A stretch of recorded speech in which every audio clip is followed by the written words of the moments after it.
Entrez dans l'univers de la transformation et de la psychologie durable. Métamorphose. Une émission de transformation sociale de Radio Génération portant sur le développement personnel et les valeurs humaines durables. Métamorphose. Je vais aborder aujourd'hui la question du stress et de son impact sur notre état intérieur et puis également sur la qualité des relations que l'on a avec les autres. Lorsque nous nous sentons stressés, c'est quelque chose qui se vit à l'intérieur de nous. Et cet inconfort intérieur, a un impact sur l'extérieur, a un impact sur la relation que nous avons avec le monde autour de nous, sur la qualité des paroles que nous partageons lorsque nous parlons à quelqu'un, sur la qualité aussi des attitudes, des comportements que nous avons avec notre entourage.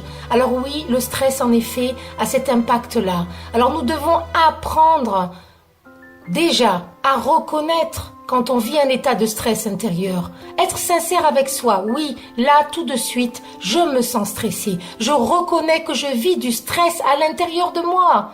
N'oubliez pas que tout ce à quoi on résiste persiste. Et tout ce à quoi on fait face s'efface. Tout ce à quoi tu résistes persiste. Et tout ce à quoi tu fais face s'efface. Alors ma proposition est d'apprendre à reconnaître tout simplement, là, tout de suite, comment je me sens. Si je ressens du stress, ok, je reconnais que là, je me sens stressée.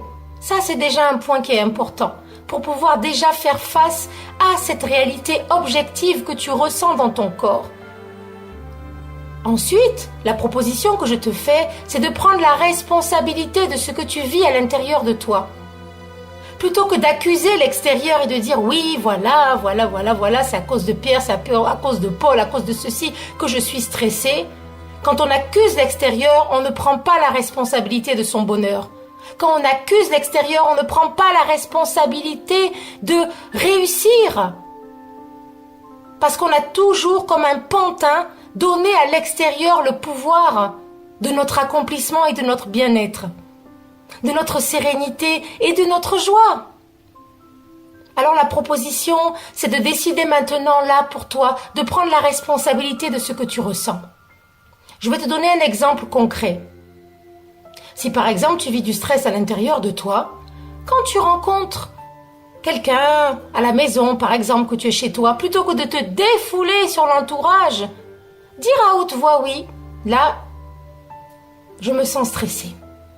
Je me sens stressée. Tu reconnais que tu es stressée et tu le dis, voilà, je me sens stressée, je me sens pas disponible pour pouvoir vivre un moment de qualité, partager sereinement avec toi, avec vous. Là, je sens que je vis intérieurement du stress, donc je suis vraiment désolée. Pour le moment, je ne me sens pas disponible.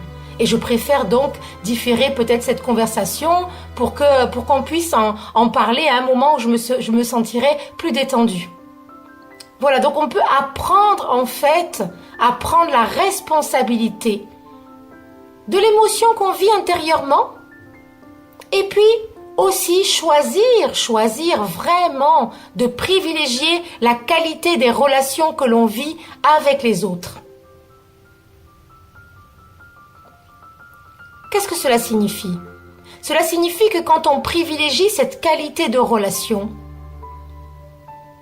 on a vraiment aussi cette conscience que notre parole peut avoir pour conséquence une belle qualité d'échange, de relation avec ceux que l'on aime, dans notre milieu professionnel également, dans notre vie en général. On a également conscience que nos paroles et nos attitudes peuvent aussi être de véritables poisons pour notre entourage et également à tous les niveaux de notre vie. Et bien entendu, pour soi-même. Car ce que nous faisons aux autres, nous le faisons à nous-mêmes, sans en avoir forcément conscience. Alors nous pouvons choisir de placer la relation aussi en priorité dans notre vie. Ça veut dire que j'apprends dans mon quotidien, quand je m'apprête à parler, quand je m'apprête à agir, quand j'agis et quand je parle. Est-ce que cela peut être placé en lien avec mes valeurs d'harmonie, mes valeurs de sérénité, mes valeurs de paix, mes valeurs de bienveillance? Même si d'autres peuvent se dire oui, mais je suis stressée, je peux pas. Même si je ressens du stress, même si je sens que c'est difficile pour moi, Je choisis aujourd'hui de passer une bonne journée. Même si je sens aujourd'hui que c'est difficile pour moi, pour X ou X raisons. Je choisis aujourd'hui, avec les personnes que je vais rencontrer, d'avoir des paroles bienveillantes, d'avoir des attitudes qui cultivent l'harmonie et la paix. Voilà ma proposition de verbalisation pour toi qui écoutes ce message.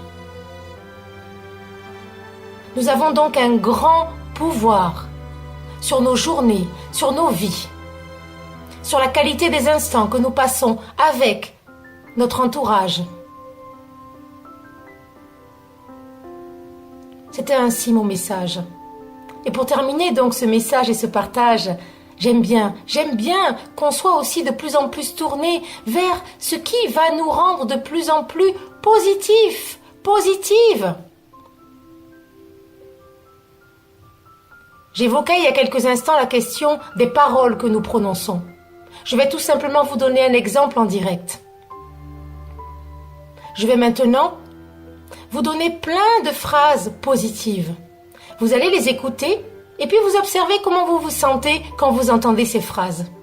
Vous allez voir l'impact qu'elles ont sur notre bien-être intérieur. Et à partir de cela, vous pouvez maintenant choisir aussi dans votre vie d'en distribuer et d'en répandre au fond de vous, autour de vous aussi. J'ai dit au fond de vous parce qu'on peut aussi se dire à soi-même des bonnes choses plutôt que de se dire qu'on est nul, qu'on vaut rien, qu'on n'y arrivera pas. On peut aussi choisir de se dire qu'on est quelqu'un de bien, que tu es quelqu'un de bien, que tu es quelqu'un qui a de la valeur. Tu es quelqu'un qui mérite le meilleur. Tu es quelqu'un à qui il va arriver de bonnes choses. Tu es quelqu'un qui s'attire de très bonnes opportunités. Tu es quelqu'un qui vit des résolutions, des miracles dans sa vie. Tu es quelqu'un à partir d'aujourd'hui à qui il va arriver de très très belles choses. Tu es quelqu'un qui mérite le meilleur. Tu es quelqu'un qui à partir d'aujourd'hui est quelqu'un qui va vivre de plus en plus de chance. Tu es une personne à qui il va arriver de plus en plus de belles choses. Tu es une personne qui à partir d'aujourd'hui va s'attirer de belles opportunités. Tu es une personne à partir d'aujourd'hui qui va rayonner de sa lumière. Tu es une personne qui est protégée. Tu es une personne qui vit sous une protection totale. Tu es une personne qui va recevoir à partir d'aujourd'hui des cadeaux de la vie. Tu es une personne de qualité. Tu es une personne qui est aimée. Tu es une personne qui a de la valeur. Tu es une personne qui mérite le meilleur. Tu es une personne qui va voir à partir d'aujourd'hui et de jour en jour les choses se résoudre dans sa vie, même celles qui étaient difficiles. Tu es une personne qui vit à partir d'aujourd'hui dans la grâce. Tu es une personne qui a toute sa famille qui est protégée à partir d'aujourd'hui. Tu es une personne qui a toute sa vie, ses projets qui sont maintenant protégés. Tu es une personne qui va maintenant voir de plus en plus de cadeaux dans sa vie, de miracles. Tu es une personne qui va s'attirer des grands oui. Des grands oui de la vie, à tous ses projets, à tous tes projets. Le grand rêve que tu portes dans ton cœur, là, maintenant, il est réalisé, il est exaucé. Et pourquoi pas? Vois-tu toutes ces paroles que j'ai prononcées? Comment te sens-tu en les ayant entendues? Vois-tu l'impact des paroles positives tournées vers un corps humain? Le corps se sent mieux. Alors c'est ma proposition pour Radio Génération, pour les auditeurs et les auditrices. À partir d'aujourd'hui, faites-vous du bien. À partir d'aujourd'hui, œuvrez pour le meilleur. Je vous dis à bientôt avec grand plaisir. Je suis Marjorie Djeba, motivatrice passionnée, auteure, créatrice de la chaîne YouTube Afrique Essor et qui est là pour vous aider à vivre votre essor. À bientôt sur Radio Génération. Au revoir. C'était Métamorphose, un accompagnement humaniste pour une migration vers un développement durable.